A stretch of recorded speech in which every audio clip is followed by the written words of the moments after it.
paz do Senhor esteja com todos aqui, amém? Hoje eu vou trazer a mensagem a vocês e vou falar sobre o amor de Deus por nós. E o texto básico, para quem quiser ir abrindo, assim, é Lucas 15, versículos de 11 a 31. Aqui vamos ver a palavra do filho pródigo. Quantos já viram isso aqui em escola dominical?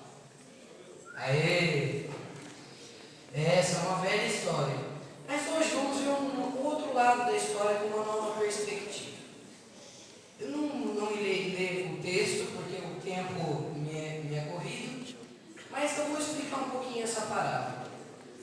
Parábola é como uma história que Jesus contava para ensinar o povo, para mostrar como eles deviam se portar nas situações do seu dia a dia. Essa parábola fala sobre um filho que se distancia do seu pai, sai de casa, pecando contra seu pai, porque ele abandona o pai, mas ele é muito descabeçado e ele acaba perdendo todo o seu dinheiro. Quando ele finalmente cai na real, perde tudo que tinha, ele decide retornar à casa e pede perdão ao seu pai, que o perdoa, porque seu filho estava morto e voltou à vida, foi perdido e foi achado. Muito embora essa história seja conhecida, possível que nunca tenhamos notado que se trata de uma história de escolhas. Todos ali fizeram escolhas certas e erradas. O pai fez a escolha de dar dinheiro para o filho e deixar que ele saísse de casa. O filho mais novo fez a escolha de sair de casa, abandonar seu pai e pecar contra ele. O filho mais velho fez a escolha de ficar amargurado quando viu que seu irmão voltou para casa dizendo, mais ou menos nessas palavras: pai, eu sempre trabalhei com o senhor nunca deu uma festa para mim. Agora esse seu filho, que gasta todo o seu dinheiro, o senhor vai dar uma festa para ele. Mas agora eu vou focar um pouquinho mais no pai e no filho mais novo.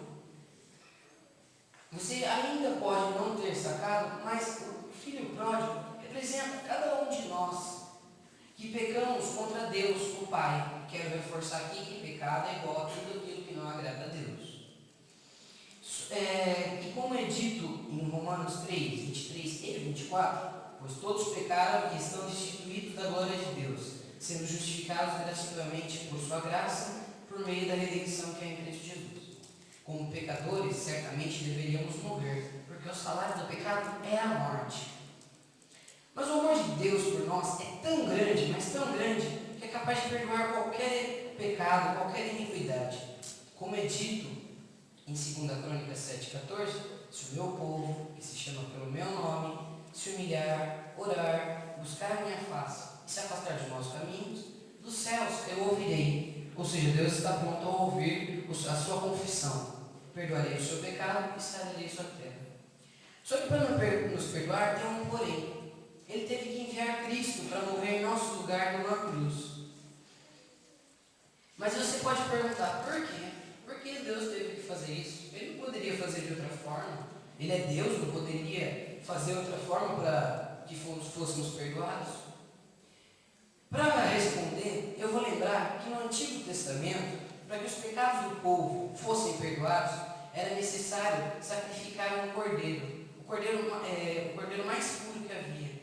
E foi exatamente isso que Deus fez conosco.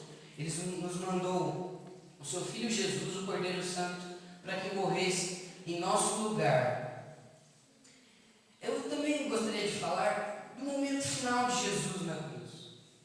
Ele não falou apenas aquilo que a gente lê lá em Mateus, Marcos, Lucas, João, está consumado. Isso é meramente língua portuguesa.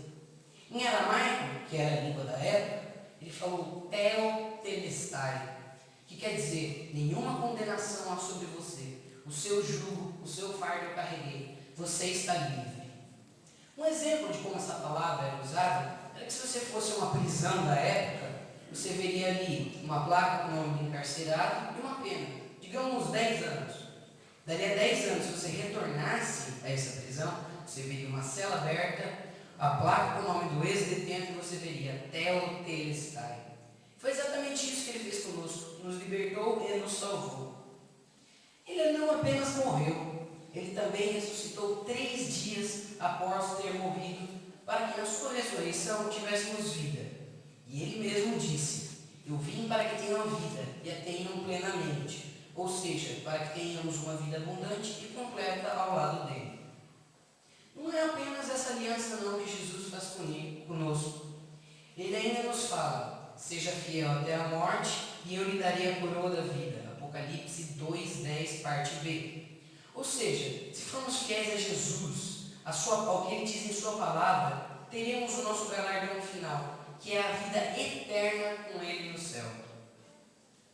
Você pode se perguntar ainda: mas como sei que eu, um ser tão errôneo, um ser que pecou contra Deus, Deus pode me perdoar e que em suas mãos tem meu nome gravado? A resposta está em outra passagem da Bíblia. Saiba que sempre que você quiser uma resposta, há uma resposta lá. Atos 16:31. E eles lhes responderam: creia no Senhor Jesus e serão salvos você e os de sua casa.